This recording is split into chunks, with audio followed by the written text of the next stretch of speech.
Hey, what's up, listener? Thanks for pressing play this week on the Jock and Nerd podcast. We've got a new trailer for Venom. Danny Rand is getting his mask for the second season of Iron Fist on Netflix. The Disney-Fox merger is a done deal. Geek boner. We'll give you the rundown on all the IP Disney will now own. We got an update on the James Gunn situation, and MoviePass is on its last legs. Plus, we answer some great questions sent in by you, the listener, as we get caught up on emails and voicemails, all in this edition of the Jock and Nerd Weekly for Thursday, August 2nd, 2018. Check. Check one. All right. This is really fans out there. Let's give it up. We jocking, we nerding. We funny, disturbing. We nerded. We spoiler alert. Oh yeah! We jocking, we nerded. We funny, disturbing. Oh yeah! I'm jocking, we nerded.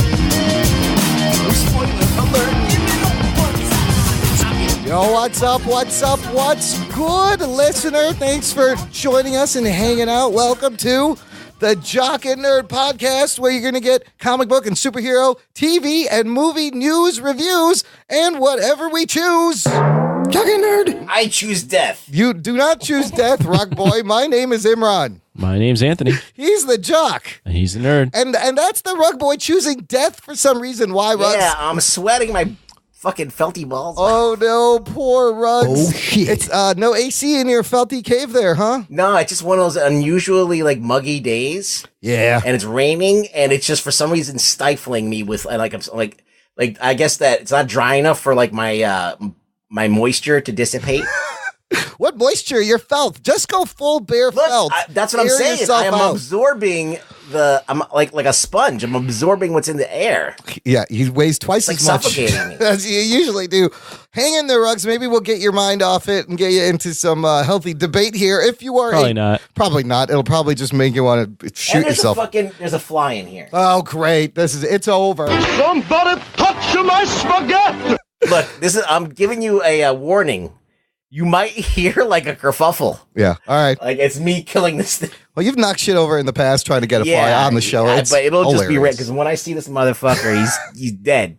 He's going down. If you're a Yeah. new listener, check out our website, check out the show notes, jockandnerd.com/233, where you will find links for everything we're going to talk about in this episode and links on how to subscribe for free. That way you never miss a show. It comes right to you. Before we get to the news, Anthony, once again, it's Lollapalooza weekend here in Chicago. Jock and Nerd. You know what that means, right, everyone? There's people actually playing instruments? I'll be watching it on YouTube. Oh, God. That's what that means. Anthony, are you partaking this year? I will be there. Oh, shit. Hey, well, look, wanted to say shout out to listener Jordan Radford. Is she there? She came in from Oklahoma. She's in town for Lollapalooza. You may run into Jordan. Oh, no Look kidding. for a girl with bright I thought pink she hair. wasn't. I thought she wasn't doing Lala. No, I've seen her. I follow her on Facebook, and she's posted photos that she's at Good Lolla. for her. So if you run into her, give her one of these. Jock and Nerd. You don't really have to because she's a listener. But who are you looking forward to seeing at the Lolla, Anthony?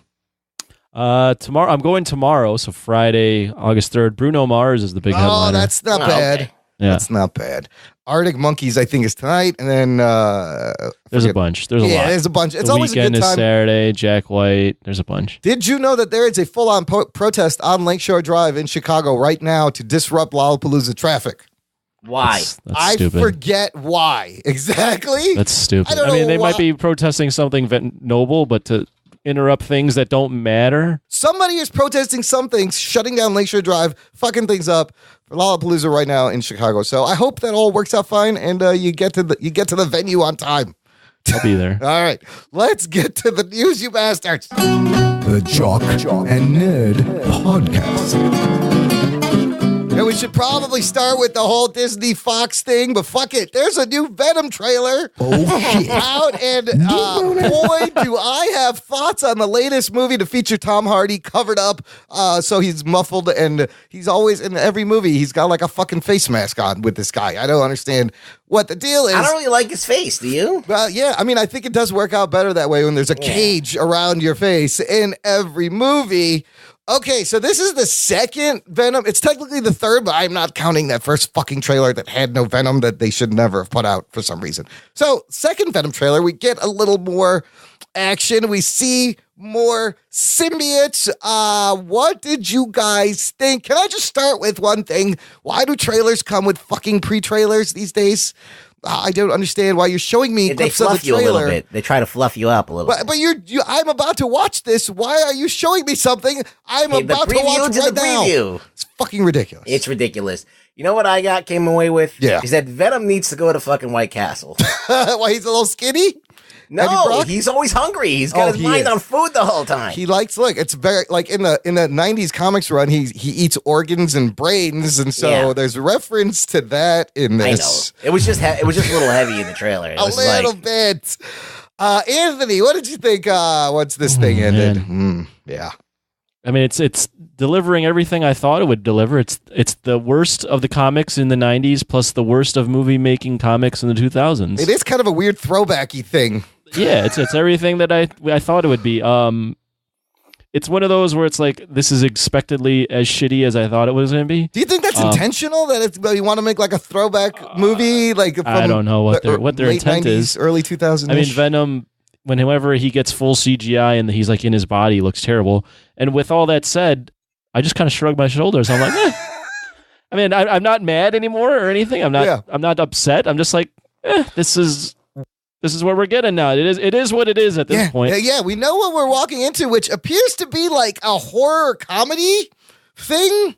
I don't know. Let's break this down a little bit because I had a lot of thoughts. Like that. Oh, wait, one thing that title card where it's like we have too many heroes or some shit. No, the world has enough superheroes or something. Yeah, it's like marketing like this is the anti-hero movie. I'm like, anytime you have to like go out and like, I think even one of their plot synopsises was they finally bring this badass character to screen. Like anytime you have to acknowledge like anti-hero or put like badass in your synopsis, you're just trying too hard.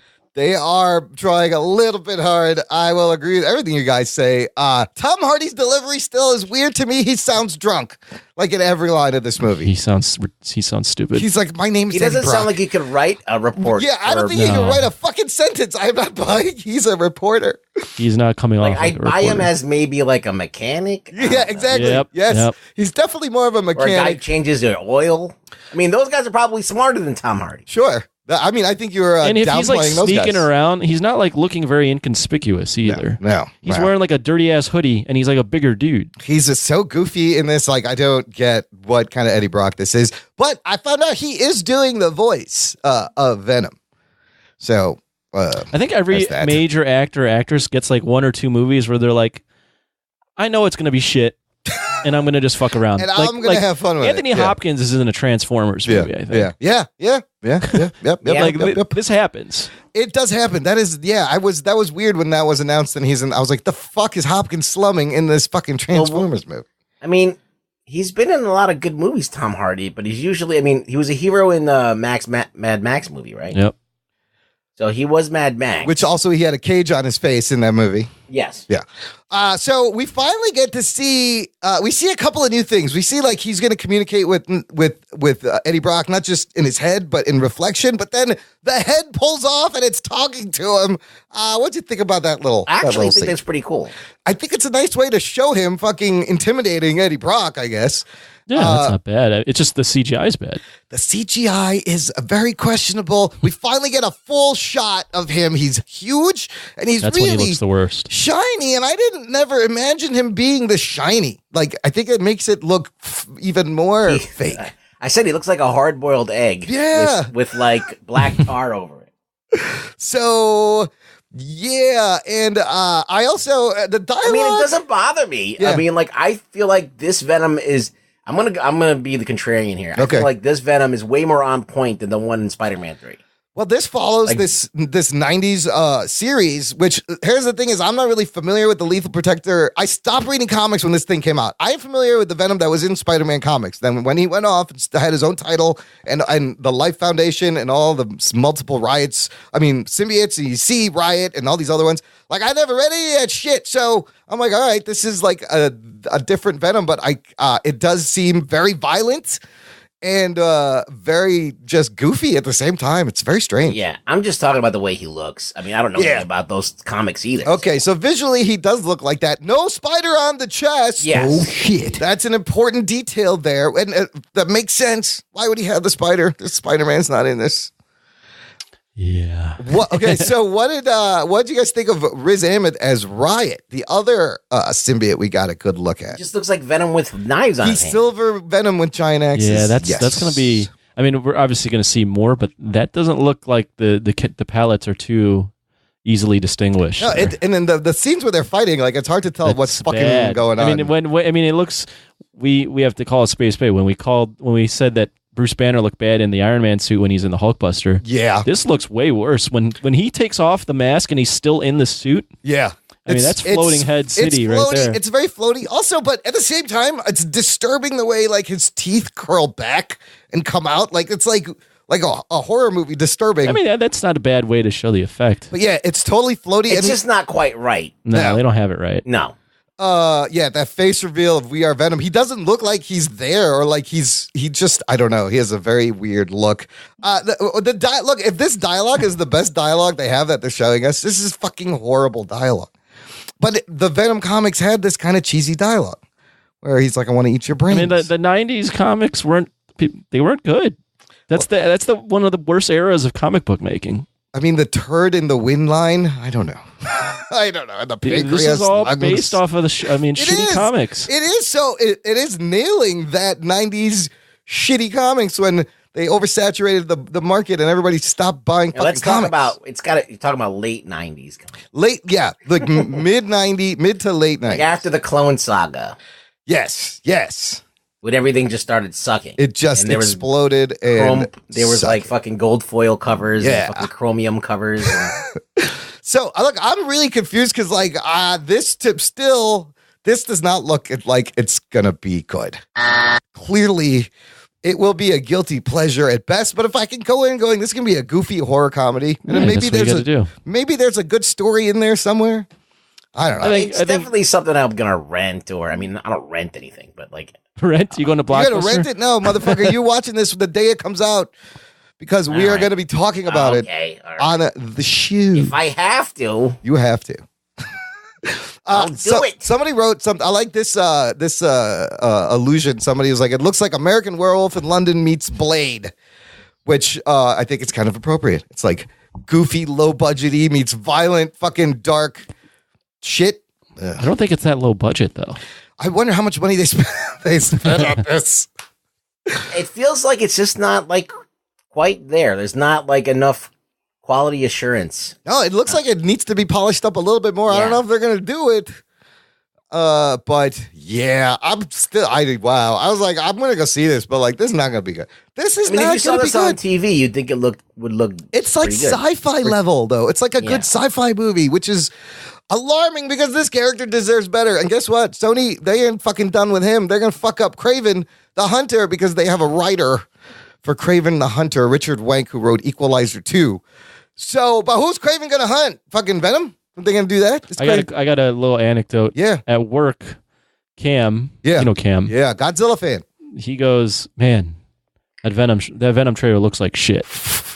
My other coworker John, knows nothing about comics. He goes, hey, Anthony, did you see that Venom trailer? It looks fucking awesome. I think there is a group of people. And I'm like, why do you think it looks awesome? He's like, that's how Venom would look when I was a kid. I was like, oh, all right. I think the kids who grew up with the cartoon Venom, will go, this is their nostalgia. If you grew up thinking Venom was a badass, you might like this. With the big teeth and the big tongue. But a lot of people like Venom. I mean, I even think in our group that's fucking it's split a little bit because some people are excited. I think most people in the group are looking at it and being like, this is kind of shitty. Smart and they have good taste and they know that this is not going to be good.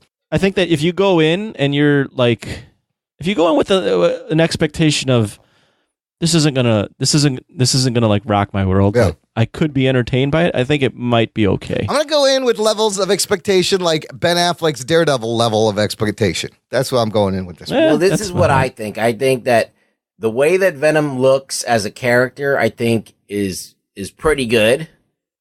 And I would have liked to see this in a Spider-Man movie and not in a movie that was kind of like, looks like it makes no sense, or in the continuity, there's no reason for this movie.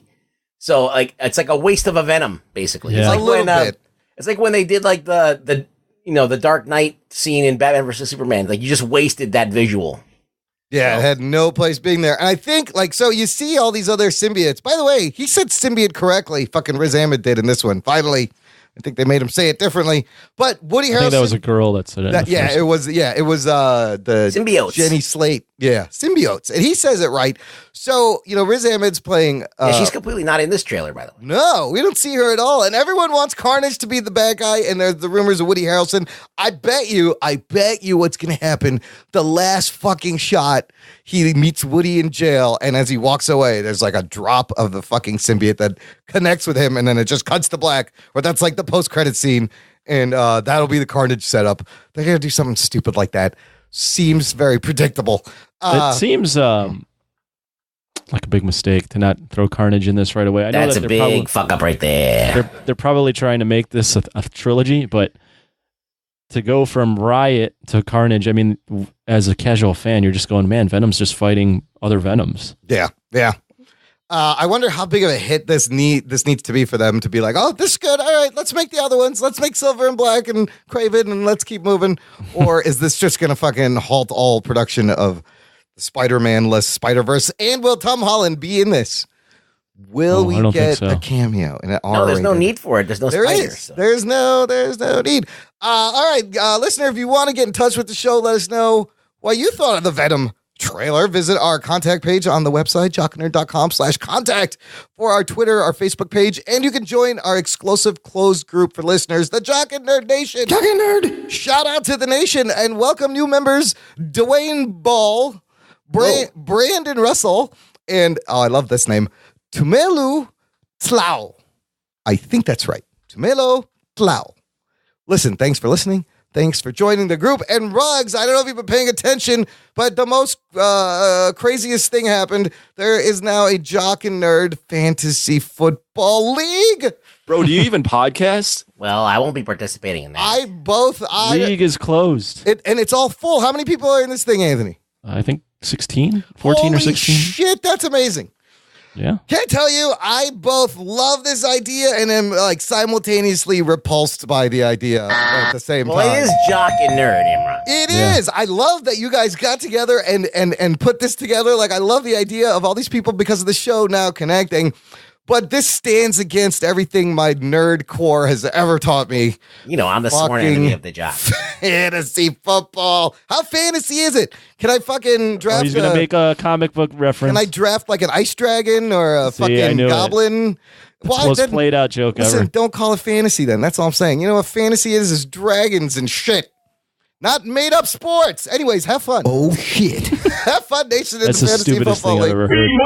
I got to drop the dad joke. I know. I got to do it. Look, just let me know who wins so I know where to send the stickers. Don't expect any fucking updates on the show. I don't know. Are maybe you playing for stickers? They're playing for stickers.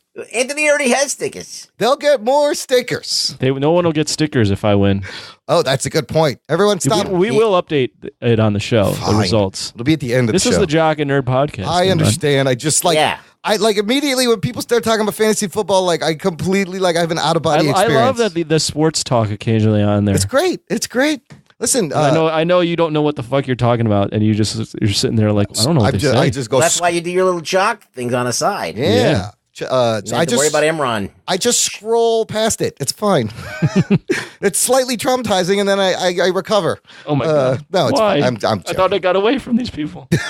How is this happening? But Jock and Nerd Fantasy Football League are a series of words I'd never thought would come out of my mouth. Well done. I got a couple more trailers I want you guys' thoughts on. I put this one in there to compare. To really see. I got to watch this while you guys talk about it. Okay, how bad? You do your homework now, Anthony, live on the show. How bad the CGI of that Venom trailer really is. It's the latest trailer for Alita Battle Angel, produced by James Cameron, Robert Rodriguez, with completely CG female like anime lead.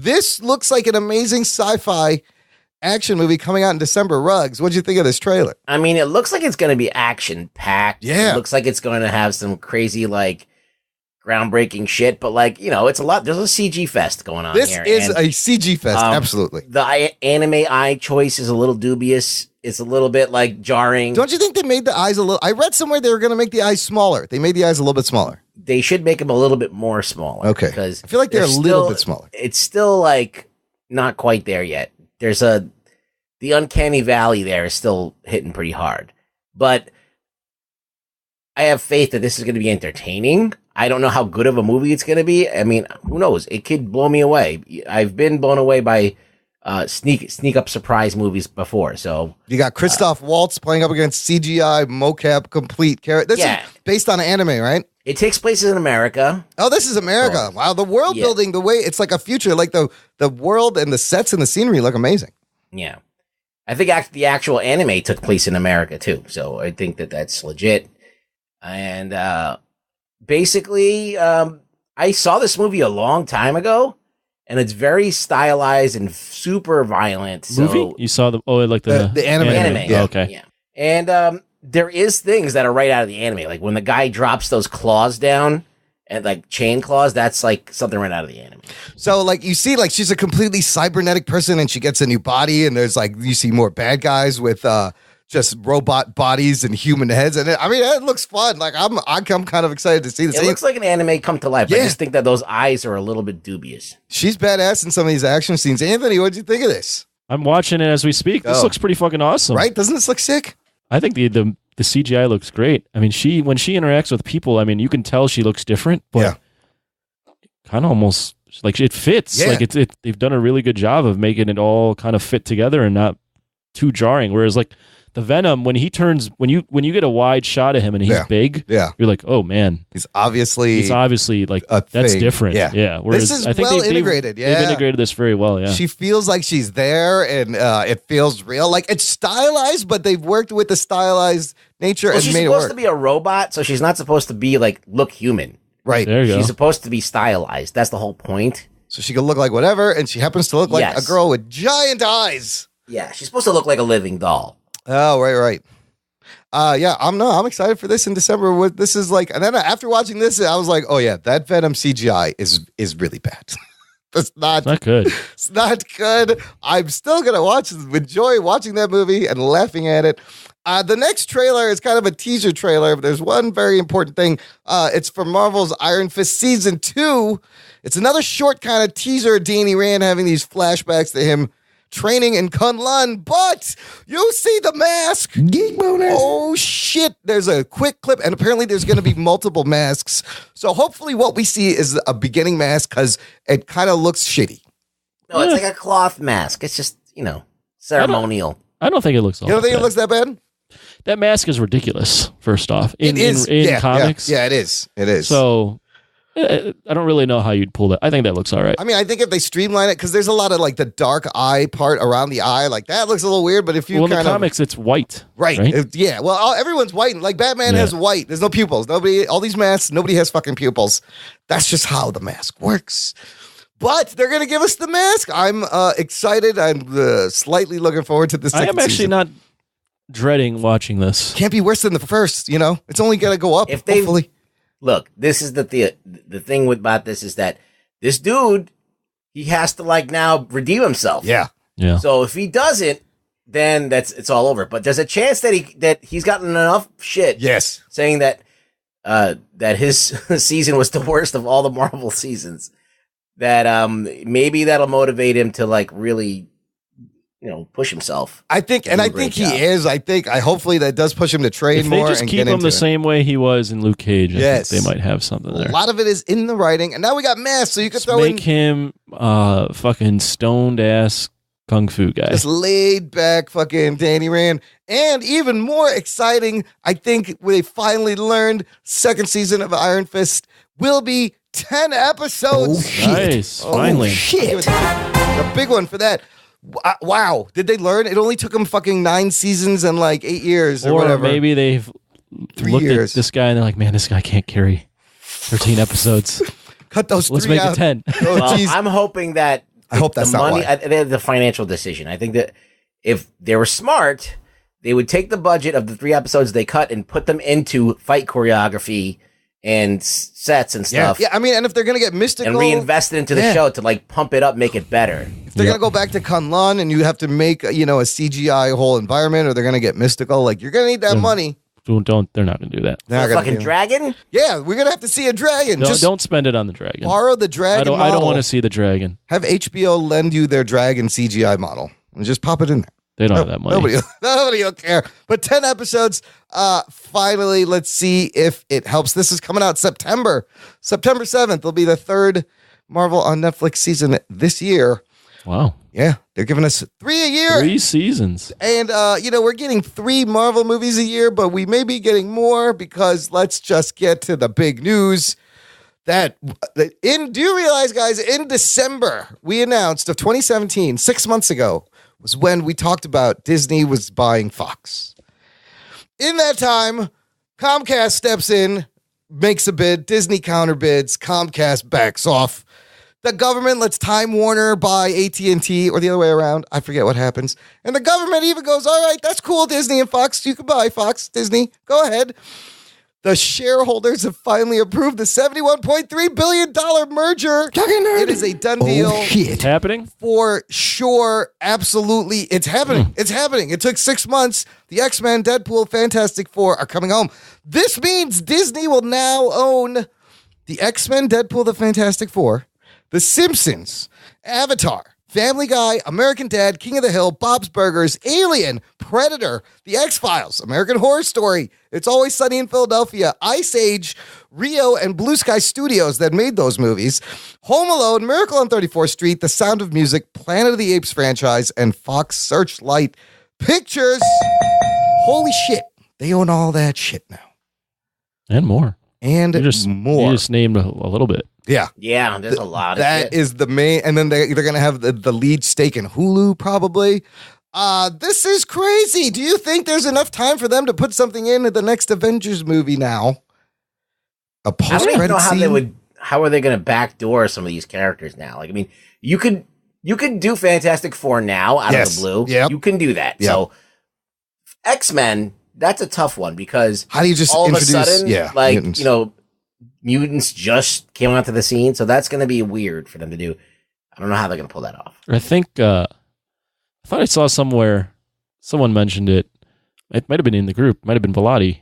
They might make an Eternals movie, Yes. and that's how they Yep. integrate this. Is that the Eternals then create these? They are mutants. working on an Eternals movie, and you can start with the young X-Men and have them fuck things up to where there's a whole To mutation. answer your question, though, I think there's way more than enough time for them to put in a little X-Men bit. Holy shit. Or Fantastic I mean, they Four. were when they were filming Civil War. They were already filming Civil War when they got news that they could use Spider-Man. Yeah, but I'm just saying that if you have to piggyback it on the Eternals, then you're missing a step there, aren't you? You're going like too far forward. That's just a thought. I'm saying to Imran's point of could they put an X-Men thing in this? Or anything. Yeah, definitely. I mean, any of these characters, like a Fantastic Four mention or a Baxter Building, or start to use these. Nothing will get anyone more excited than if you throw an X-Men teaser at the end. Dude, Like, what if it's an alternate universe like a la Supergirl in the Arrowverse? They could do an alternate universe where the X-Men are the only heroes, and then cross them over. We got the quantum realm now, which you could probably travel to all these dimensions easily. Man, the possibilities are endless. This is crazy. Is this like, I can't wait till they announce phase 4, 5, the next thing. And then the big question is, what about these X-Men movies that are pretty much done? They're in production. Dark Phoenix, the New Mutants. Dark Phoenix is going back for reshoots. There were rumors that they were just going to get scrapped, but IMAX released their earnings report, and in there they have dates for Dark Phoenix and New Mutants still What are the coming dates? out. Dark Phoenix was originally supposed to debut November 2nd of this year and was pushed back to February 14th, 2019. What if that's old news, though? Well, New Mutants was on track for April this year. Then it got moved to February 2019, and then it got pushed to August 2nd, 2019. So both I don't know. movies are listed for August and February 2019. Man, that's a tough one. I don't know. I mean, you joke around all the time. Not joke around. You sometimes say that studios don't care, Imran. Yeah. They definitely care. Yeah. And I can't see them putting out all this money for movies that won't ever make it. But if I'm Disney and I want to make this into my MCU, I don't know how you put out these movies. And the other thing is the movie, like New Mutants is done. Dark Phoenix is probably almost done. Do you use this? New Mutants isn't done. Well, I mean, there's the whole movie there that they... Does Marvel own those? They do now. I mean... They put them on their streaming service. They could do that. They could do that. New Mutants is definitely not done, Imran. It doesn't cost them anything to put it on the service. For them to do a wide release and all that stuff, it'll cost them money, marketing and shit. They did reshoot. They're reshooting the New Mutants. That's why it's been delayed. They're reshooting the entire thing. So, but could this be a good end point for the Fox X-Men universe, and then you restart over? Like have Dark. I don't know. What do you do with these two movies? I don't know. That's a tough call. I mean, Jean Grey could probably alter the entire universe, couldn't she? Yeah. But I mean, if you want to include this cast of these people, yes. Well, not only that, but the convoluted continuity of the X-Men into this. Like, I feel you need to reset it. You can't. I would restart. What do you do with it? I mean, you got the snap, and then you got the Thanos Endgame. You could restart the whole entire Marvel universe with the Infinity Gauntlet. So we got Sansa Stark and Arya Stark in these movies, and that probably would get people out to see them. I kind of want to see the New Mutants. And Dark Phoenix is probably going to be shit anyways. It's a tricky thing, but apparently they're still coming out. I would think that they should just not put them out in theater. Just put them on the streaming service. It'll be a draw to the service. Yeah. I could see these Hollywood movies that no one's seen. Yeah. And they don't have to spend usually spend $100 million on marketing. They just back pocket that. That's not a bad thing to do. Like, it would be a shame to just fucking scrap these entirely, I guess, but it's confusing. You want the fresh start. Who knows? We'll find out. There's going to be lots of crazy shit going on now until, next San Diego Comic-Con. You better believe it. Okay, look, let's take a quick break here. I'm going to play some promos, and we'll be back with more news and tons of email and voicemails from you, listener. And whatever we choose. Talking Nerd. After these messages, we'll be right back. Hey, my name's Paul, and I'm not an animal expert. I'm Donna, and I'm not an animal expert either. And together we do a podcast about animals called Varmints. Every week we pick an animal, do a bunch of research on it, and bring you some interesting facts about that animal. But we don't stop there. We talk about that animal in movies, TV, and other pop culture. And we talk about whether or not that animal would make a tasty dish, and how intelligent we think it is on the scale of 1 to 10. It's exactly like one of those fancy PBS nature documentaries. Except with more poo jokes. New episodes go live every Thursday wherever you find your favorite podcasts. Or you can visit us at blazingcariboustudios.com. Varmints! Varmints! I'm Jason. I'm Jeff. And I'm Blake from the History of Bad Ideas. And we'll get back to your regularly scheduled program here in just a second, geek listeners. But we do a weekly podcast called The History of Bad Ideas. Yeah, where we'll discuss things like television or movies or music or games or any other thing that falls into our geek-related podcast knowledge.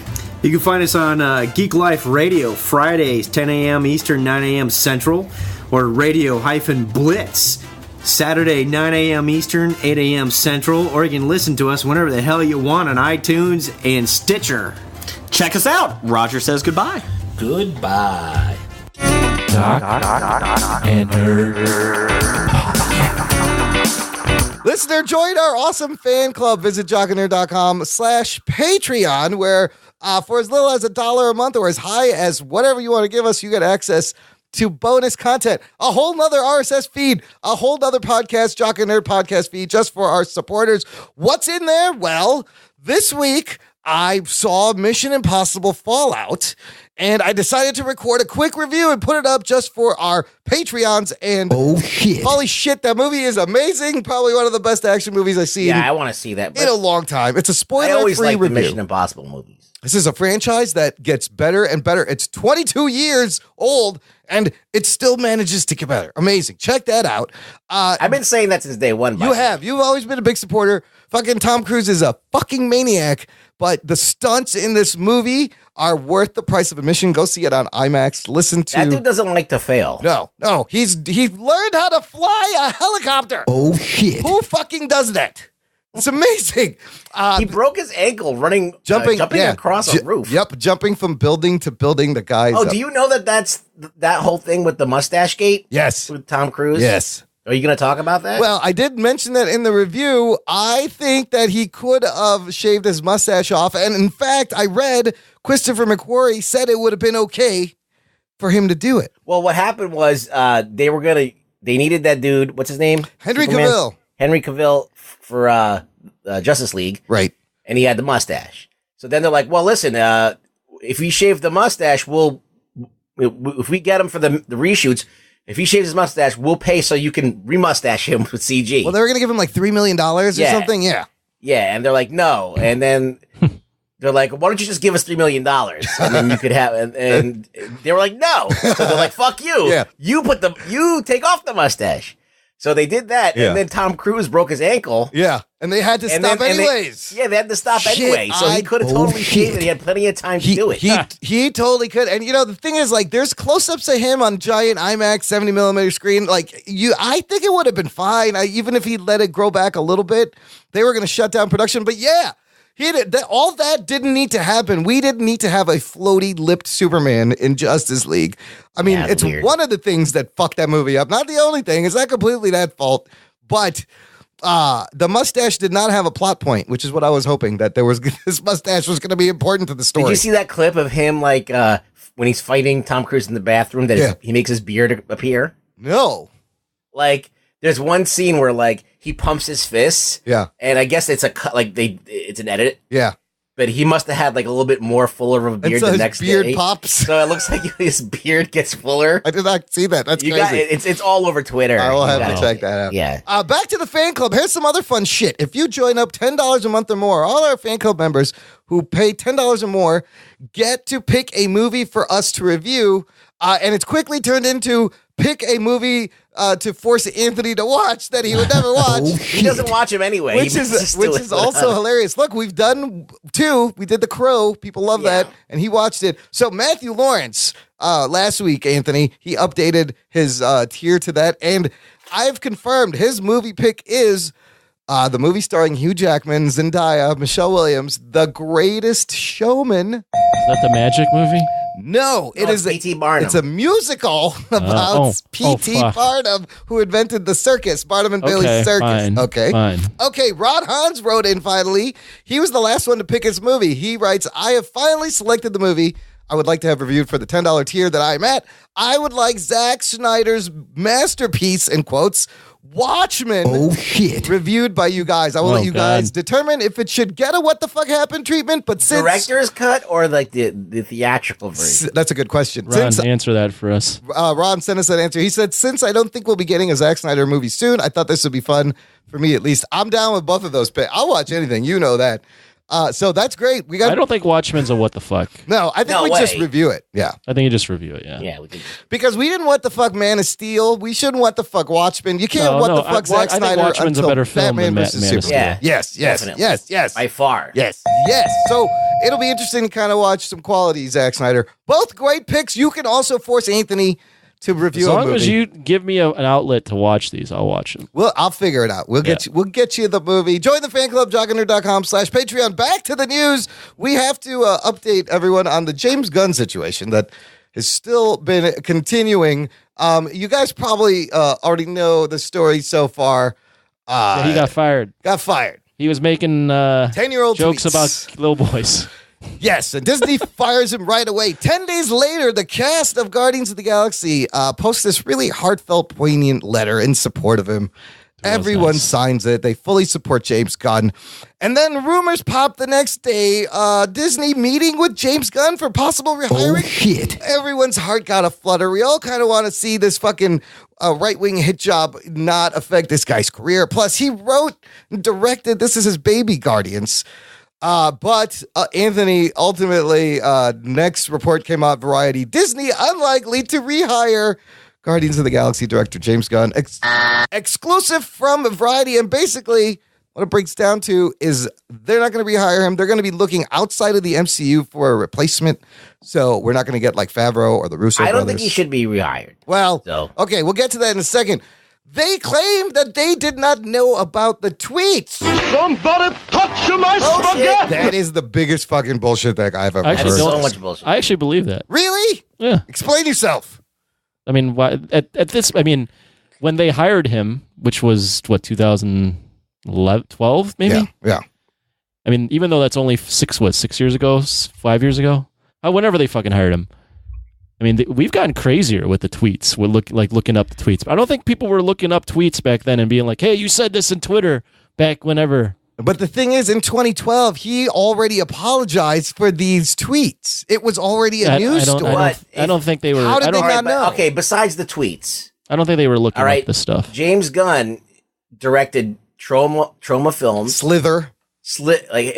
Tromeo and Juliet, there's a scene where a snake dick pops out and a girl's stroking it. These are tasteless, offensive films for a reason. You asked about the tweets. I'm not talking about but the I'm films. just saying they knew that he was a sick dude. Yeah, they knew his sense of humor. I mean, they're definitely capable. He made of a video game. He was a creative person on a video game, and the video game is like a girl in a schoolgirl outfit with huge tits with a chainsaw, like cutting people's heads off. So it's like they know that this guy is. I mean, they knew who they were hiring. They would go and look at what movies he made. That's why they hired him. Yeah, but it's just ironic that like the Guardians of the Galaxy movies are about people who are trying to redeem themselves from their shittier previous selves. Disney is not. I mean, I'm not saying Disney. Disney is not a bastion of fucking light. No, they've made racist cartoons for fuck's sake. Come on, Disney, look at yourself. I just don't think they knew about the tweets because it wasn't something they would have researched when they hired him. I think it's bullshit. I think they knew. Ruggs, you just said you don't think Disney should rehire James Gunn. My question is flip that. If you're James Gunn, do you even want to go back and work for a company that so quickly threw you under the bus without any kind of I think he would want to go back because he loves that cast. He does love the cast and probably do it for them and the material. And it's not like... And he loves the material. Like, I was like, why don't you guys boycott? But they got contracts. Actually, I don't think he loves the material because... he loves the material he created because Disney or Guardians of the Galaxy, this is one of my arguments against canon. If you love canon so much, you can't say you love Guardians of the Galaxy.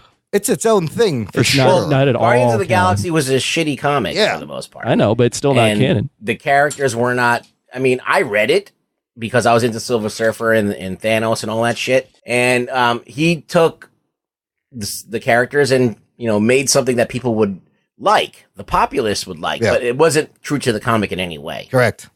0%. Much like Homecoming, much like most of the Marvel movies. But the thing is, this guy, they had him write the Guardians bits for Infinity War. Like, this is how tied he is to... I still think there's a chance he comes back. Really? Yeah. But would you think he would want to come back? I'd be like, definitely. fuck you, Disney. Like, now I you want think me he to would come back. I don't think he should get hired. You don't really. No. Is it because you don't like the movies? Well, you are not the biggest fan of the Guardians. No, I just think I think that Disney can't do it. Okay. Without looking like idiots. Yeah. Yeah. And even with enough time, you're still... That would mean they acknowledge that they made a mistake. Well, here's the thing. I don't think he will get hired back, Anthony. It's because I heard, like, Bob Iger himself made this fucking decision. This is what I heard. So there's no way Bob Iger is going to fucking turn his decision. But I have a side comment for this. Okie dokie. It's that I think that, I do think that James Gunn has grown as a person or whatever. Mm-hmm. But I don't think he's a different person than he was when he was 40, when he was doing all of these other movies. You don't. Like he didn't get Guardians till he was in his 40s. Right. You don't really change that fundamentally. Like his sick humor and his liking fucking schlock and fucking violence and gore and all that type of shit his whole life. That's part of who he is. Yes. I mean, you could, like, if you think of like the line where Drax calls Gamora a whore, like it just kind of, it's weird. It comes out of nowhere, but it's for like a low bar joke, a low hanging joke. So if like Disney really wants to like come off as like being, this bastion of light and whatever, like they can't stick with Gunn. The thing is, all the support he's gotten really speaks to this guy's character. Like, well, just because you like fucking stupid jokes doesn't mean you're a bad person. Right. Just because you like fucking like death metal doesn't mean you're a bad person. Right. Well, I disagree. Just because you like EDM doesn't mean you're an asshole. Oh, shit. Like, it's the thing. We're painting people with these brushes that like there's no nuance to them. True. It's like Yeah, you can have a sick sense of humor and still be a good person. I like that point you brought up, Ruggs. I didn't think about it. I've thought about it like here and there when the quotes came out, but him being like, or everyone being like, he's changed so much since that happened. Yeah. Like, dude, he's not a teenager. He wasn't 10. The only thing that's changed about him is he's woken to the world that I can't say this stuff out loud anymore. That's the only thing that's changed. Yeah, I think that's the main thing. And it started with people, I would say athletes that were because there's a whole bunch of athletes. That's still happening to athletes. Yeah. So now people are wisening up and they're not saying stuff that they normally would have said 10 years ago. The difference with the athletes, and I'm not giving them a pass, but the difference with the athletes is they legitimately were teenagers when they were tweeting this. Well, yeah, that's a different story. Yeah. I would probably give them a little bit more leeway because they haven't really fully grown up yet. Yeah. No, they weren't. Yeah.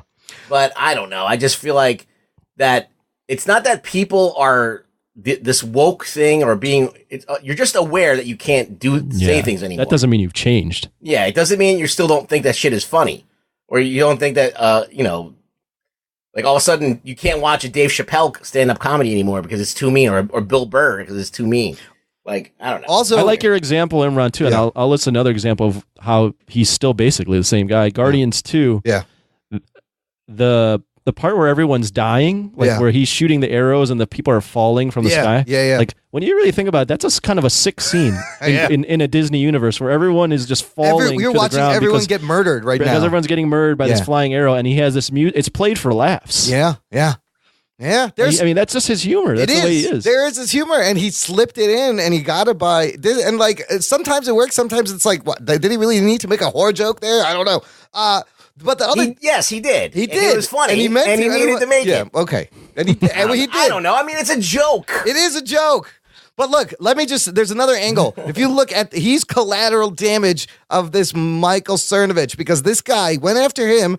After James Gunn, he went after Michael Ian Black, the comedian. Now, Michael Ian Black doesn't have anything to lose. He was just like, fuck you, here's a tweet you said, you racist, sexist pig, back to him.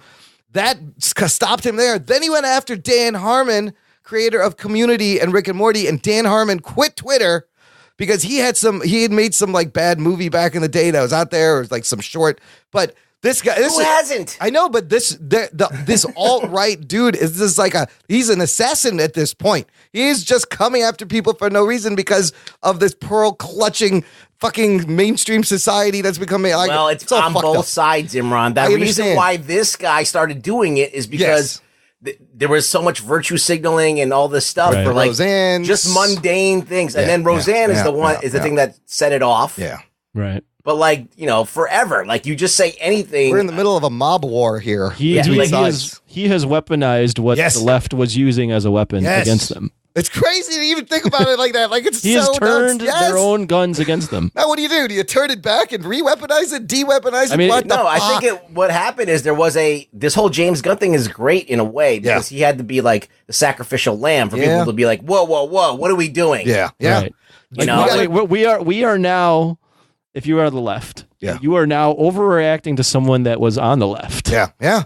You are now killing your own people. Right. What does that mean? Where do we draw the line? What are you doing? What are we doing here? What's going on? What is this zero tolerance shit? Where do you draw the line? Well, the whole point is if the fact it doesn't matter if you're left or right, just try and use your fucking brain. Right. Just common sense and see if something's actually harmful or not. Or, read between the lines. Don't just paint everybody with this broad fucking brush. So that's a great segue into this next bit. Meanwhile, Chris Hardwick of Nerdist, who his ex posted a long, lengthy thing on Medium detailing sexual abuse. He's back. Chris Hardwick gets his job back as host of Talking Dead on AMC. NBC's The Wall. Oh, shit. AMC, what changed? So AMC said they looked into it and they determined that they're going to hire him back.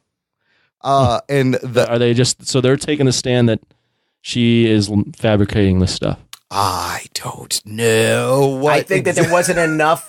There wasn't enough proof that he was either trying to destroy her career or assaulting her or mistreating her. There might have been inclinations or things, but not enough for them to because he could sue them. Yeah. Right. Yeah. For wrongful Like termination. you could sue them for wrongful termination and based on like, libelous things. So AMC had investigated the allegations, and when they thought it was cool, NBC just went along with them and like, all right, well, if AMC's putting them back, he can host the fucking wall again. We got to get these shows out there. So look, I don't know. This shit goes both ways. People go, they come back. I thought that was very interesting. Chris Hardwick news amongst all this James Gunn news. Do you think that this girl's gonna drop some proof? You know what? I saw her response to this, and she seemed cool with it. She said, "Look, I didn't put his name in there on purpose, not to ruin his career, but just to put out there that this happens, that women stay quiet, that you may have this same thing, and not to think that you're the only one."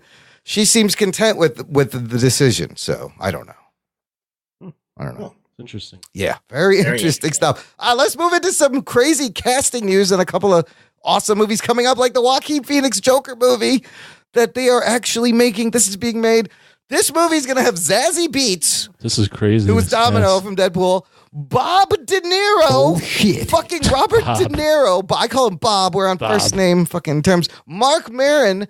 Brian Callen, comedian who's been on a lot of Joe Rogan podcasts. Are all going to be in this Todd Phillips Joker movie. De Niro is playing some kind of comedy owner, comedy seller, comedy store owner, and then Mark Maron is his assistant, and apparently De Niro causes Joaquin Phoenix's Joker to go mad and snap because of how he treats him, whatever. This is a very interesting cast. Right? And then Brian Callen says he's playing a stripper in hot pants. That's what he said. He talked about it on his podcast, how he's playing this male stripper. Yeah, give him credit. He has his own actual podcast that's really good. What's it He's called? also on the Goldbergs too. Yeah. He's on TV. What's it called, Anthony? The Fighter and the Kid. Yes. And I mean, I love when he's on Rogan. Those are always hilarious shows. But dude, this movie sounds amazing. Like this is going to be like an Oscar quality, like Joker fucking movie produced by Scorsese. What is going on? This is nuts. I got no comment. I'm all in on this. I'm curious about it. It doesn't sound like it's a dumpster fire. I can't even talk right now. No, it doesn't. It doesn't sound like a dumpster fire. I can't talk. It doesn't sound like it's a dumper. A dumper faller. A thumper. A flumpster liar. A romper. A romper-roo. A romper stomper. I'm in, man. I can't. A rump shaker. I mean, it's 55 million low budget. This better be some fucking gritty shit. They're spending it all on the cast. Yes, I mean it must have been. Bob probably gets 50 million of Bob's that. like, I want 45 of that 50 million budget, you fuckers. I'm Bob De Niro. But I think when they saw Joaquin Phoenix accepted this role, everyone was like, yeah, all right, this is like a legit thing. I respect this guy, and fucking Robert De Niro. Finally, in a superhero movie, I feel like Marvel missed the boat on getting him. They got the Redfords and the Glenn Closes, and I was like, could they get De Niro? And DC gets him first. Very interesting. Star Wars Episode 9 announced his cast. We had already talked about how Billy Williams coming back as Lando Calrissian. Is he still fucking robots? We'll find out in the movie. But the shocking thing is Carrie Fisher will be featured in this movie as Princess Leia using unreleased footage from Star Wars The Force Awakens. Interesting. Yes. You think it's just like her on a green screen and they'll just put whatever background in there? Oh, I mean, I don't know. Do you have to composite her out of other shots? Is there a lot of green screen in this movie? It's J.J. Abrams. He didn't really use a lot of green screen. Also returning, Mark Hamill's Luke Skywalker, so he's not dead and shit, I guess. He'll be a Force ghost, something. But this movie will also conclude, finally, thank you, the Skywalker saga. This is the end. Let it be over already. Please let it die. But how are they going to use Carrie Fisher reminds me of The Crow. Like, how are they going to do this? Will it be noticeable? Although in Rogue One, there was a guy who had been dead since 1994, and Anthony, you didn't notice. I did not notice. Yeah, right? So it can be done, but I'm glad they're not CGing her and they're actually using footage. Peter Cullen, right? Peter Cullen. I was like, that dude's been dead for 20 years. I feel so stupid not noticing that. It was pretty amazing. And then let's talk about this Terminator movie a little bit because they put out their first image. And Ruggs, you tweeted out this story from the Hollywood Reporter that I really like this guy's take on this picture that features Natalie Reyes, Mackenzie Davis, and a badass looking Linda Hamilton with shades and a fucking shotgun. And then there's just smoke and something happened behind them. They're looking at the viewer. But the headline is, what new Terminator image gets right about the franchise? This guy's whole take is, for the first time since James Cameron left, and he's back to produce this, they're getting the thing right about Terminator is that it is a movie about a strong woman saving the future and saving humanity. It's not even about the Terminator. And after Terminator 2, this is the first time we get to see Sarah Connor since Terminator 2. They kind of forgot about that. And all those movies Where the fuck's John Connor? I don't know. Is he gotta be alive, but right? is he even necessary? Let Sarah take care of it. One of these women, I think, is like a cyborg or something, or maybe she's a hidden Terminator. It's Mackenzie looks like the girl in the middle. The girl, the really tall girl in the middle. What's her name? Mackenzie Davis. She was on *Halt and Catch Fire*, and she was really good in that. So she should be interesting. What do you guys think? Do you think he's got a point? What did this need to return to the strong regardless of what kind of angle he's going for? Yeah. Sarah Connor is fucking huge in the Terminator. Cameron is good at writing strong women. Yeah, he is, of course. And Sarah Connor is the character that we want to see. Yes. And, of course, you want to see John Connor, too. So this is like, you never think that you'd get to see, because when we last saw her, she was like maybe in her 30s. Yep. Now she's like... She's 70. Yeah. John Connor's got to be like 40 years old. Oh, shit. He would be... Yeah. Unless there's some time travel bullshit. This should be right in the middle of the fucking shit when shit's happening. I want to see them bring back drugged out Edward Furlong. Oh, shit. From The Crow. Crackhead Crow Edward Furlong. I don't think... No, just I think his life has just been... It's been a crackhead. Yeah. Since that movie. Polish him up, get him some new teeth. He probably needs this. Oh, shit. He probably needs... I'm sick, Bird. He probably needs this movie. I don't want to see fucking Eddie Furlong. I do want to see Arnold. But you got two 70-year-old leads in this fucking movie. Anthony, does this photo and this article make you more excited for the Terminator 6? It's cool to see the women out in front. That's cool. I'm just not. I'm over the Terminator franchise. Although I like Sarah Connor being back, Linda Hamilton. It's just it does give it something. Yeah, that the other ones don't have. It does distinguish it a little bit. Just ever since Salvation, I've just been super disappointed. It's a shame that like Predator is where it is, and now Terminator is where it is, and. Well, the thing about Terminator, I know it's cool to see her back. Did you ever watch the Sarah Connor? I can't talk. Sarah Connor Chronicles. Yes. I did not. That's a good I think show. Terminator should have ended, just real quick, I think it should have ended after T2. That was a perfect ending. I'm excited to see this Sarah Connor again after T2, but the Sarah Connor Chronicles featured her as the lead and then like a badass lead female Terminator that was there to protect him. I would watch it if I were you. It's a great if you have show. Any inclination it's about actually, the Terminator? Yeah. It's a really good show. And we'll see if they can breathe some life into this thing. Last thing in the news, let's talk about Movie Pass. Listener, do you have Movie Pass? Were you thinking of getting Movie Pass? Well, don't do it, huh? They may not be around for much longer. They fucked everybody. They shit the bed last weekend. Here's what happened. They were running really short on cash. They borrowed like $5 million at really high interest rates, like loan shark interest rates. Yeah, but do you know why that this happened? Why? Because what they were doing is they were trying to work with the reason why they rolled out this $10 a month thing. Right. They lowered the price. Was to get everybody into their program. All the theaters. They wanted they wanted people to sign up. Okay, right. Like this is unbelievable. $10 on the movies I can watch.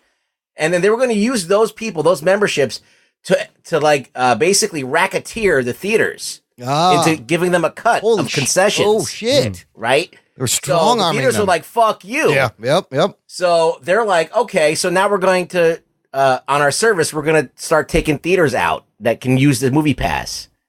And basically it was like a standoff and they lost. Yeah.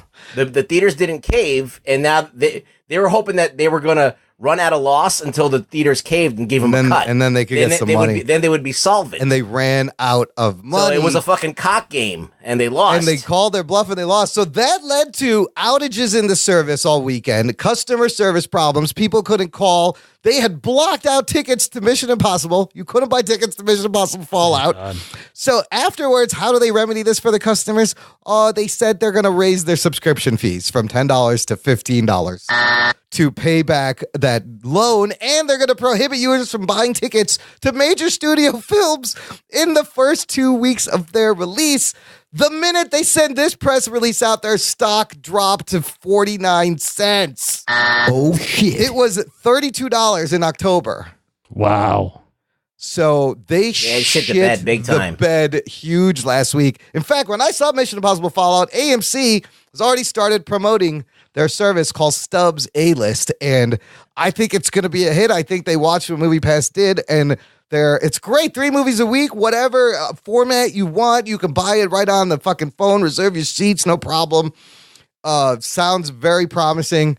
But I've seen some subscribers say they're going to just keep using it until it's over, but I don't think it's going to be around. I mean, I'm seeing this one kid saw an additional surge of $6 on new releases. And there were surge prices. They were doing an Uber thing. This is dying. They do not know what to do. This is dying. I only go to one movie a month anyway. I think the potential of this model is there, but it's an early version of it, and somebody what happened figure it out. Is it's like Bitcoin early. They were like all the movie studios and everyone with a ton of money was looking back at this and like, okay, let's see them run this experiment, and they're gonna run this, and they're gonna do everything, and they're gonna test out everything for us. And we're gonna watch make them. all the mistakes for us. Yep. We're gonna watch them, and everything they do, we're gonna write it down, and we're gonna write down the things they fucked up, and we're gonna make it better. Once we realize what to do, we're gonna put some money behind us and make it better, and these guys will go away. Don't do those things right that they're doing. So I feel like theater subscriptions are gonna spread and grow, and MoviePass is the one that just had to kind of break the mold. Good. AMC, I love the AMC theaters.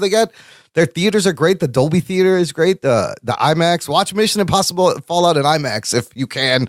It'll probably be fucking amazing with those stunts. So yeah, ditch the MoviePass. We'll see what happens. I don't know. I don't think I watch enough movies to even do the $20 I don't either. yet. Yeah. I wonder if it would make me go more. Maybe because it's there. I'm like, oh, maybe when I'm retired and I'm old. I'm already old, but you are way too old. All right, that's it for the news. We got a lengthy mailbag to catch up to because we didn't do it last week, and Anthony wasn't here. But before we do that, why don't you, listener, pick yourself up a free month of Stitcher Premium on us, on the Jock and Nerd podcast. Jock and Nerd. Just go to Stitcher.com/premium. Use the promo code NERD. This is good, valid through September 2018. Okay, mailbag. We got 2 voicemails from our buddy Wes Cranford, the Yank from Down Under. Oh, shit. Now, the big question is, we wondered, what did he sound like, didn't we, Anthony? Yeah. Right? I wondered what he sounded so like. before I play this, do you think he has an accent or not, an Australian accent? What do you think? No? I don't. Ruggs, what do you think? I think he has somewhat of a twang, but not an accent. Okay, well, let's find out. Here's the first one. And this one, he's referring to our Luke Cage review. He's going way back to catch up. Okay, hi guys. Yeah, I didn't know how to work this. I didn't even know this was on my phone. I'm a moron. Okay, so anyway, eating like a Danish aristocrat. He's taking little teeny pieces of food on his fork, and he eats like a little girl. It really annoyed me. A big, huge man like that would not eat so daintily. Really took me out of it, and now I finally understand what Rug Boy's always saying in regards to that. This is my voice. I say a lot of g'days. G'day, mate. But I still sound like a Yank. Yeah, you do. And He sounds like he's standing on an overpass. This car's going by. And yeah, I'm going to keep this short and sweet. Laters. Love your work. Oh, love you, Wes. He has no accent. He sounds like American. Well, he had a little bit of a. You think he did? on the good, like the okay, like he was saying it with an Aussie twang. I did not even notice that. I love how they add 4 syllables to the word no. They'd be like, no. It's a lot of syllables. What? Oh, no. No. Oh, my God. Imran, stop that. All right, here's his reaction to the Crow review.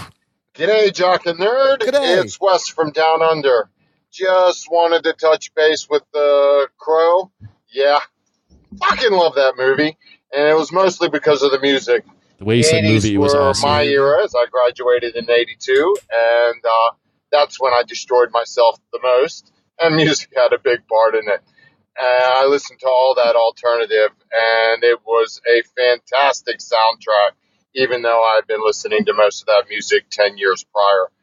And the Spawn soundtrack was really good for kind of the same reasons, though they blended the techno or whatever you want to call it with the alternative. So that soundtrack was spectacular as well. Anthony, as far as Imran goes, yes, he's a big fucking child. That's what makes the show work. If it was just us people being dickheads all the time and criticizing, it'd be like every other show. So, if he starts being like a kid, give him a lollipop, smack him upside the head, and tell him to go outside and play. Laters. Can you please do that? Ooh, a lollipop. So the Spawn soundtrack, who's on that one? I don't remember. Crystal Method. Okay. Marilyn Manson. Okay. Orbital, Korn, Butthole Surfers. Oh, Butthole Surfers. Metallica, Stabbing Westward. Oh. A Prodigy, Silverchair, Henry Rollins, Incubus. This is a good soundtrack. Fucking Silverchair, the 16-year-old Australians. I used to love those kids. And Atari Teenage Riot is on that's not a bad soundtrack. I've never heard that. I hear the twang a little bit in his in the voice when now. he said movie too. He said it like an Aussie. Yeah. That's right. I heard it. All right, good stuff. So we had a couple of responses. I'm happy, Wes, that you can share your voice with us. I'm so glad. He learned how to do the speak pipe. No, speed pipe. He the speed pipe. He took a speed pipe and then sent us an email. He just did it on his phone and emailed it over. Do a speedball and email it through your phone.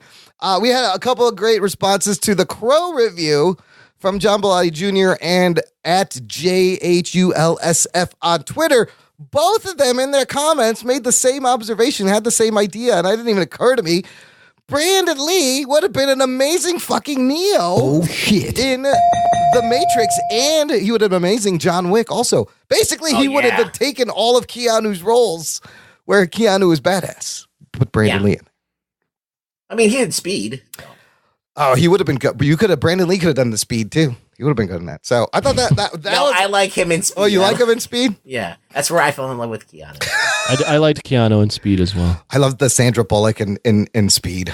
She looked great too. And Anthony Hopkins, right? Because you know what I want to watch? Hopkins. Speaking of Sandra Bullock. No. Dennis Hopper. Yeah. Pop quiz, hot shot. Yeah. Yeah. Demolition Man. Can I watch that movie again? Oh, somebody. We can review that. Does anybody I like want that movie. Yeah, Stallone That's the and one with Wesley Stallone Pipes. and Wesley Pipes. Yeah. He's in the future. Yo, let's do Demolition Man. He has like virtual sex with Sandra Bullock. He does. I do love that movie. It's there's some good shit in there. And they wipe off with a rock. Really? Yeah. I don't remember that. Seashells. There it is. Yeah. They wipe off their sex with seashells? No, their ass. Oh, they're assholes. When they take a shit. He's like, where's the toilet paper? Like, you got to use this with the one seashell. Oh shit. I do not remember that part of the fucking movie. That's great. Yeah. Moving on, we have a voicemail from Matt Miller that's actually relevant to the show. Andy has a great question also. What's up, jocks and nerds? Matthew James here. All hail the freaking king. That Godzilla trailer we got from this year's Comic-Con looked absolutely amazing. Seeing King Ghidorah and Mothra gave me literal goosebumps on my geek boner. Cannot wait to see that movie. It's going to be epic. Aquaman trailer fell a little flat for me. Seeing Momoa reminded me of when he was getting his ass kicked by Steppenwolf in Justice League, so hopefully he has a little better luck this time around defending Atlantis. Black Manta looked very cool. This movie could potentially get the DC Universe back on track, and I'm hoping that it does. The movie that really got me excited was Shazam. That movie trailer looked incredible. Zachary Levi, I feel like, did a really good job of embodying what a kid would act like, suddenly getting the superpower set that Shazam has, basically being a god. That movie, I literally cannot wait to see. I'm so excited for it. I have a quick Easter egg thing that I think I might have discovered. I feel like the kid who was at the orphanage with him with the crutch, who was filming him in the trailer, might be the kid that was interviewing Superman at the beginning of Justice League, asking him the questions, like the big fan. There's a lot of references to superheroes in the trailer of Shazam, so keep an eye out for that one. Wow. Last trailer was Overlord, J.J. Abrams continuing the Cloverfield series. That movie was pretty awesome as well. Don't know if you guys have seen or heard about that yet. I was watching the Boondock Saints the other week and started thinking about how the 90s and early 2000s movies are not as heavily CGI'd as today's movies are. Wanted to know what your guys' favorite decade of movies was in terms of cinematography and just overall style of the way they shot things. All right, guys, see you later. Yo, I love this question. That's a great question. Who wants to start? Let Anthony go because he's the youngest. I don't have very many decades to go. No, off you don't with. have. But you've not watched movies from other decades, Anthony. Decades. That's true. I mean, think of the decades. Everyone fucking loves the 80s. I have no idea. What's your favorite non-superhero movie? non-superhero movie. I like Shawshank Redemption a lot. Okay, nice. That's like late 90s. I think 90s probably just because that's when I grew up. Although, like, I look back at a lot of the 90s movies and I'm like, man, I like that stuff. I mean, I'm a big Marvel guy, so these 2010s has been great. For you, for your age, that's interesting. Rugs, what would you say? I'm going to say it's weird because there's a lot of great stuff from all different periods. But I'm talking about variety. See, what happened is somewhere in the 80s, like there was this like kind of artistic explosion that started and then that went from the late 80s into the 90s. Like there was people doing like these big movies that were like Pretty Woman and stuff like that were like really for the theater, popcorn, feel good movies. Right.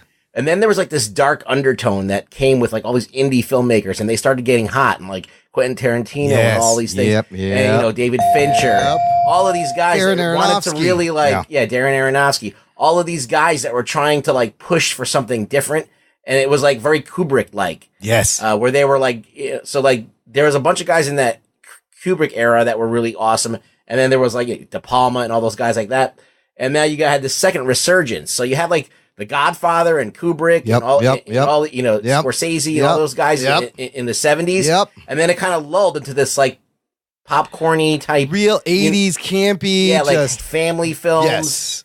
And then the towards the end of the 80s, came. all of a sudden, and I'm waiting for this to happen now. Because we have all of these studio films that are just big budget, like, money makers, but there's not anything behind them a lot of the times. Yeah. So I'm waiting for this like resurgence to come back. Especially with music too. It's like music and movies they're interchangeable because like everything they find out a formula, they fucking That's squeeze why it for all grunge it's worth. happened. Yeah. That's the whole reason. So what is your answer? I'm going to say that same time. So that's really interesting that you said that because I kind of feel the same way. I was like, I love a lot of the movies from the 70s. There's some fucking brilliant shit. One Flew Over the Cuckoo's Nest, Clockwork Orange, The Shining, like amazing stuff. And the 80s had less of that, but there were some important movies in the 80s.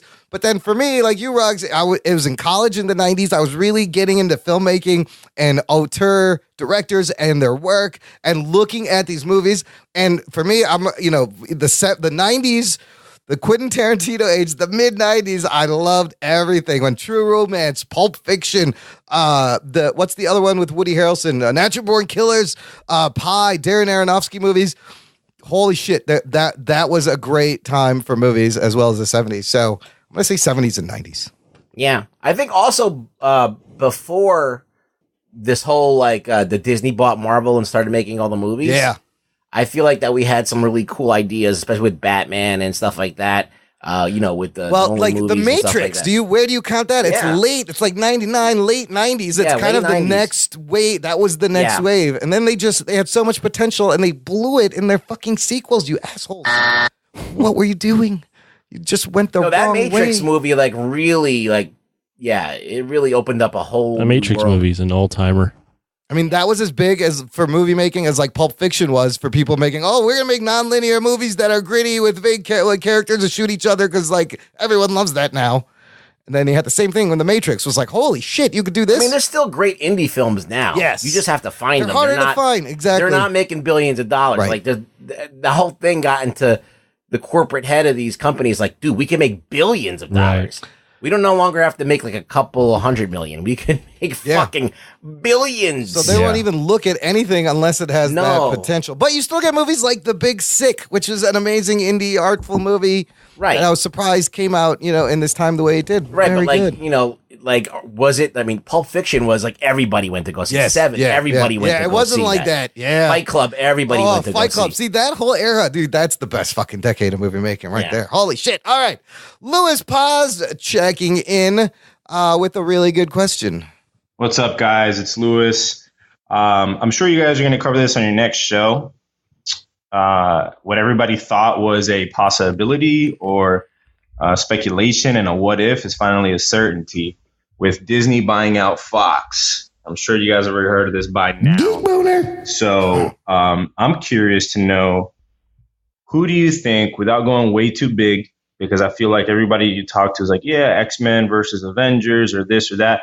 I'm thinking now the whole playing field shifts, right, in writing. Everybody who's involved in writing all these movies and Kevin Feige and all that jazz, I feel like everything is going to shift now, and whatever plans they had originally, they're probably going to go back to the drawing board on some later ideas. But my question is, who do you think should be the next big bad? Not next movie. I'm talking about a couple years down, the guy they build up, the way they built up to Thanos. Who should be the next big bad in the MCU now that they have all their characters underneath the Disney belt? My personal opinion, Doctor Doom. Whoa. Let's bring it back to a big bad on Earth. Stay out of space for a little bit. Maybe that direction. Anyhow, just want to know your thoughts on that, man. Good Doom's question. definitely the ringer. Doom's a good one. Doom would be amazing. There's so much you could do. The two that I thought of off the top of the head were Doom and Galactus. Galactus is another big threat. Of course. There's lots, man. You got Kang. You got Kang the Conqueror, who's a time traveler. That could always MODOK. work. The Skrulls could be Like the interesting. Skrulls will be in Captain Marvel. But you could have like the main Skrull, like the Super Skrull dude. Super Skrull, right? What about Annihilus? Would that be too This is crazy? good. Annihilus would be a little crazy, though. Yeah. Annihilus. I mean, I don't think it'd be the biggest. I think a movie with Annihilus would be cool. Right. You could also turn Magneto into a huge threat. Magneto's the Dark Phoenix. You have so many. Mr. Sinister. Could they make Mole the Man? Beyonder. You could Beyonder. What about Mole Man? Could they make him into an impressive villain? I don't think it's the big bad, Right. but Mole Man will be in it. Yeah, Mole Man will be. I mean, they made a movie with the Vulture. The thing is that they fucked up a lot of people. They didn't use Mephisto yet, but they used Dormammu. Dormammu. Dormammu. I have come to partner with you. They've already used Ultron, which is a huge one. Yeah, they burned a lot of big characters that would make great villains. What about Juggernaut? Juggernaut's cool, He's but unstoppable. I mean, but he's not Deadpool. Yeah. But they fucked up Apocalypse. But they own They Deadpool. could but they have to like the reshape Apocalypse him. was the other one I thought. I was like, they'd have to burnt him. redo that. They'd have to redo it. Doom or Kang or Galactus would It's be. got to be Doom, awesome. Kang, or Galactus, or Mephisto. I just had hold on. Before we go to the next email, I just thought of a random question. If the James Gunn thing happened to Kevin Feige, would Disney have fired him that quickly? What do you think? I don't know. Nobody better look at his tweets. Kevin Feige delete your tweet. I'm just wondering, would they have been so quick to fucking fire that guy? I don't know. A little double standard there. Okay, we got an email. I don't know. I think they might have. Yeah. Feige, the guy who made him $14 billion. I know, whatever. I know, but I think we're at a point. Zero tolerance. This is the era. Yeah, this is the era of zero. Fucking you can't do anything. hashtag zero tolerance. Jimmy the Geek checking in. Hey, Imran, Anthony, and Ruggs. Sorry, I went on a little bit of an email hiatus. Took a few vacations in July. But rest assured, I was listening to new episodes all month and enjoyed your reviews of Ant-Man and the Wasp, Luke Cage, and The Crow. Anthony and I are the same age, so like him, I'd never seen the movie. He's talking about The Crow. And like him, my first thought when Brandon Lee came on screen was, oh shit, it's Sting, the wrestler, not the singer. Like you, Imran, I also thought Heath Ledger's Joker took a lot from Lee's portrayal of The Crow as well. That being said, I really enjoyed this movie, almost like a more raw, darker Punisher with a sweet 90s grunge soundtrack. Loved it. Tried to watch Masters of the Universe, couldn't get past the first 10 minutes. Sorry, guys. Dolph Lundgren's lip syncing when delivering dialogue was fun to watch, though. So there's that. We can't blame him for that, honestly. It's a hard movie to get through. Was hoping you guys could give us some recommendations on stuff to watch. I enjoy when you guys let us in on what you've been watching. I saw that the second season of Glow is now on Netflix, which is one of Rug's favorites from last summer. Anything new or renewed you guys are watching? Take care. Love what you do. Jimmy the Geek. We haven't done recommendations in a while, but it's kind of a slow period. What can I recommend, though? I've seen stuff, but nothing I can recommend. Anything? I haven't seen anything. Anthony, have you been watching anything? No. You know, me too. Since I moved, I had to get a new DVR, and so I don't have any of my same recordings, and I haven't reset them, and I've just kind of been free of it for a while. But I have some recommendations. Ruggs, do you have anything?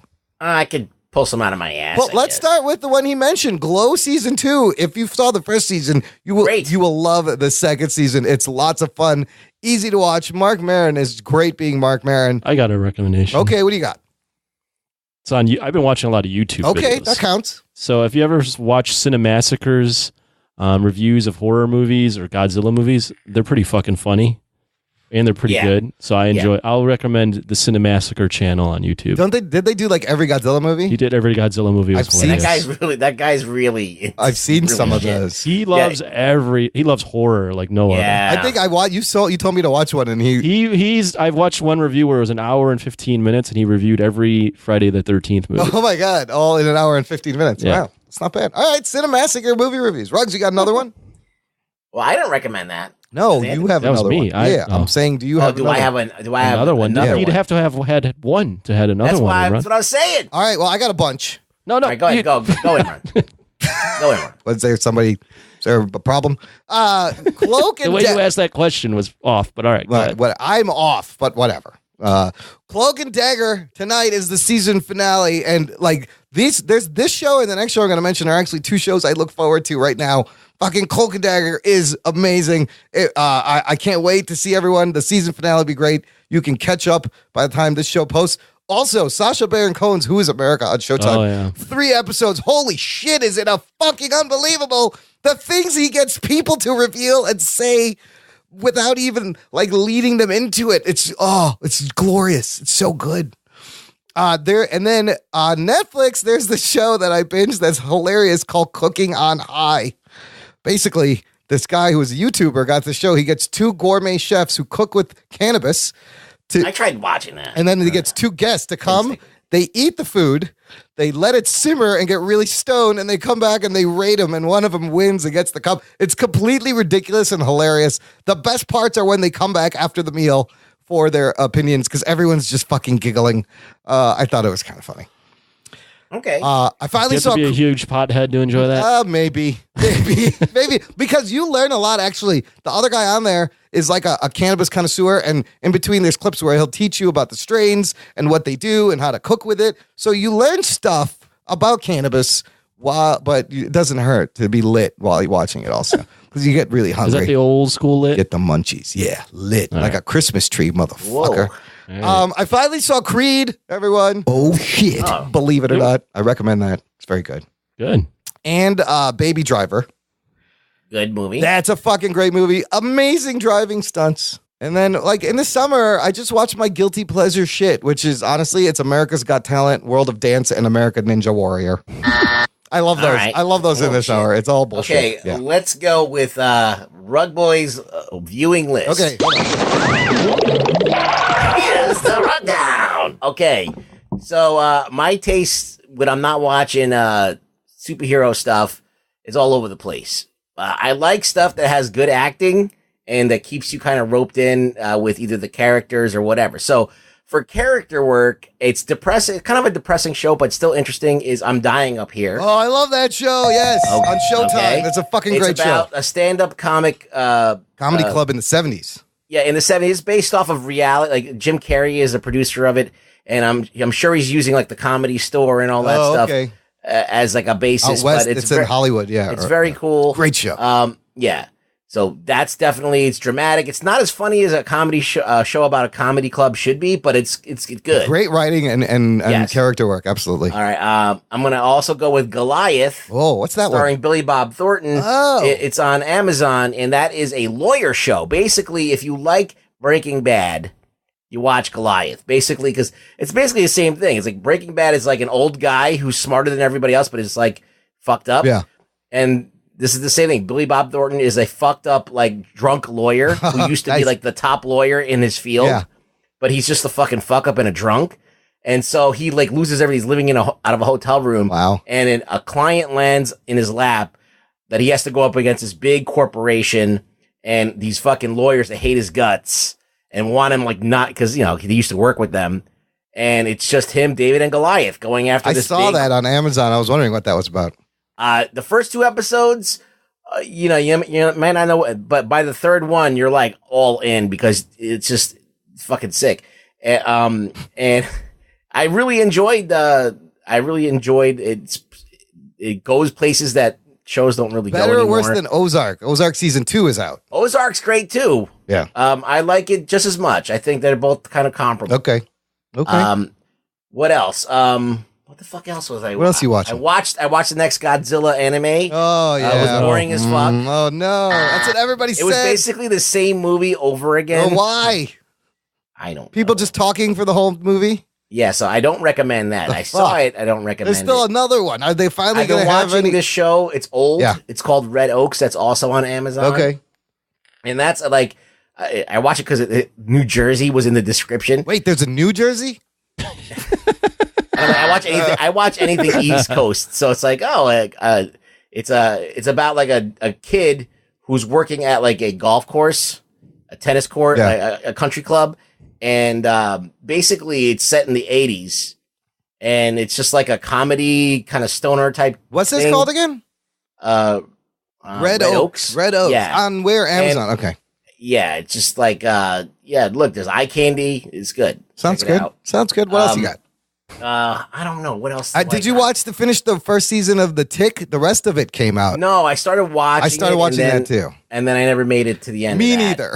About like episode 8 or 9. There's just, you know what? It's one of those things that I don't know. Yeah, it was just weird. Yeah, what else did I watch? That was I can't. There's That's other it. shit All right. that I Well, look, watched. there's some good recommendations for you, Jimmy. Yeah. Hope you find something you can enjoy, and then. Oh wait, yeah. there was one more thing. Okay. I discovered this show. I haven't watched it, but I've watched all the fight scenes on YouTube. Okay. All right. The show is called, oh man, I can't remember the fucking name of the show. Banshee. Okay, like the X-Man. Yeah, it's about a town in Pennsylvania where for some reason everybody knows Kung Fu and beats the shit out of each other into a bloody pulp. What is this on? It's on Cinemax. Ooh, Skinamax. Skinamax, late at night. It's just one fight scene that's on there. If you look at the first thing, if you go on the YouTube and you put Banshee fight scene, there's a fight scene with Odette Yusman or whatever her name is now. And this guy, and she's fighting him with an axe, and it's fucking crazy. What the fuck? An ex-con assumes the identity of a murdered sheriff in the small town of Banshee, Pennsylvania, where he has some unfinished business. Dude, don't even watch the show. Just watch this fight the scene. clips. Okay. Yeah. Good advice. Yeah. All right, those are good. Those are good recs. I'm just telling you, watch this fight scene, and you'll be like, holy shit. Speaking of fight scenes, they were going to remake Enter the Dragon. Anthony, how do you feel about this? Actually, I mean, I don't have that affinity for the movie, so I mean, I'm like, okay. They probably cool. shouldn't touch this, right? Who's doing this? Ruggs, should they remake this? Wasn't that the guy that did Wick? John Wick? Oh, is it David Leitch doing this? Yeah, right. Right? No. I mean, it could be awesome, but I mean, yeah, David Leitch, you're right. Just make a movie Deadpool about 2. something else that's kind of like it. Yeah, don't cut. Just do something else. The only thing I would say about Enter the Dragon, other than the name, is that movie has been done a lot of times and just with different names. Bloodsport's the same movie. Story, like, yeah. You know, like, or like any of those where they have to infiltrate the death tournament in Asia. Yeah. To get this crime lord. That's a trope. That's been done a lot. Yeah. So itself, maybe not the most original, but so take that same trope and make it something different. Put a twist on it. Don't call it Enter the Dragon. Just call it something else. Well, because if you call it something else, it won't make money. Oh, I see what you're saying. They're trying to fucking do the thing. I mean, when you do the thing where we're redoing Bruce's movie. Yeah. What about Exit the Dragon? How about Enter through the gift shop of the dragon? Yes. That's a great movie. Exit the Dragon. Enter the dragon's ass. Exit through the gift fecal shop. matter? Everybody should watch that. Dragon poop. So yeah, who knows if that's ever going to be made, but it's just going to be compared to Bruce Lee. So whoever I know you put in that, he's like screaming on. Yeah. No. The thing is, whoever you put into that is going to be compared to Bruce Lee, and you can't compare anyone to Bruce Lee. Yeah, never it's live rough. up. That's a It'll tough never live up. All right, last thing before we peace out, I want to promote our buddy Michael Cherkowski, who runs the website The Vampire Robots and swells. Jesus Christ! Nobody can talk today. I was gonna say sells sweet Godzilla figurines and merch and fucking all kinds of stuff. From superhero stuff to Godzilla stuff. He was at G-Fest, and listener, you may be listening to the show. He's got a sweet mohawk. He has a sweet mohawk. You may be listening because you bought something from him, and there was a card with our dumb faces in the order. How did this get in there? What is this? you may be checking us out. So I would just want to thank him for doing that and promote the fact that he's going to be in Rhode Island. Vampire Robots has a table it's August 24th to 26th. It's called the Neon Retro Futurist Convention. This thing is really crazy. August 24th to 26th, Warwick, Rhode Island. It says it's a cutting-edge synthetic music festival with 3 days and nights of retro immersion, massive themed video arcade, cult and genre film festival, console gaming time capsule, iconic guest panelists, and a chance to experience the future as imagined by the past, which is what... And no felties. Oh, shit. It's felty-free, so he will have a booth there. If you're anywhere near Rhode Island or thought about going to Rhode Island, the pictures of this thing, Anthony, looks like an EDM concert on fucking like acid or something. Like, there's crazy... Yeah, a lot of people are on acid at EDM That's concerts. a good point, so it's kind of redundant. But yeah, it sounds like it's like a music / cult genre. I don't know what it is. It looks cool, though, so... I'm looking at it now. Yeah. Let's see some of this music. Do you know any of these people? No. For example. No. But hey, Glitch we're Black, trying something. Bong Gita, Dread with 3 Ds. I don't know who any of these people Face are. X Hugger. I don't know. I love the whole like retro futurist kind of aesthetic and vibe. It's kind of cool. So if you're near Rhode Island, check them out late end this month.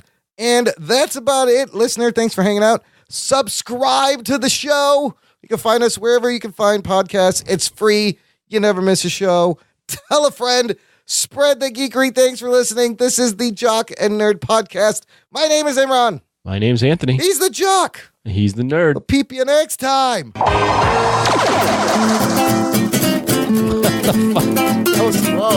was from our last episode. Left over. He-Man, what the fuck? Leave that. I did that on purpose. Okay, cool. Did you really? I absolutely did. Jock and Nerd. I don't believe you. The button is right next to the other button. But I was like, let's give him some He-Man. Why not?